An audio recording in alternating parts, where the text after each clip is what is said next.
For those of you who missed this week's episode of the Shadowspark Chronicles, here's what's been happening. After the battle from last time, our group continues to investigate the pirate hideout.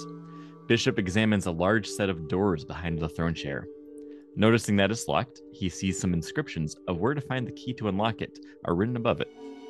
The group then finds another locked door and, after delicately busting the lock to smithereens, finds that it was host to a dragon.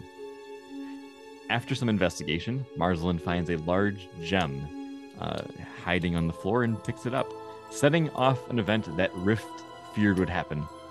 A large spectral dragon manifests and warns the party to leave its belongings alone. The group very quickly drops the gem and slowly backs away out of the room, hoping the dragon wouldn't follow. Rift ends up finding a key hidden in the throne chair, and it unlocks the big doors. Walking in, it seems they found a large office and a central hub of the pirates' business organization. The group finds a map on a desk, some documents, and a ledger of the inner workings of the pirates. After pondering the meaning of a skull and crossbones on the map, they climb a staircase in the corner of the room that leads to a cavernous tunnel. Following the tunnel for a few hours, it ends up dumping them out into a wooded forest. Bishop notices the mountains off to the northeast of their location, and the group head off in that direction. After a few more hours traveling, they come across a large tree in a field full of fairies.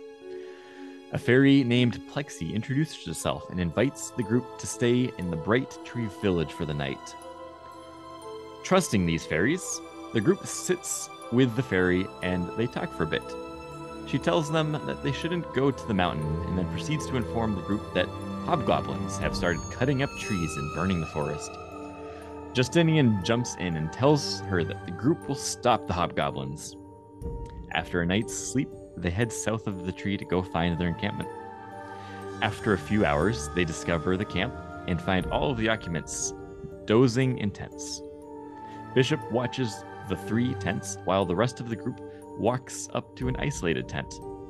Waking the hobgoblin inside, Justinian begins negotiating for them to leave the fairies alone and move their operation further south.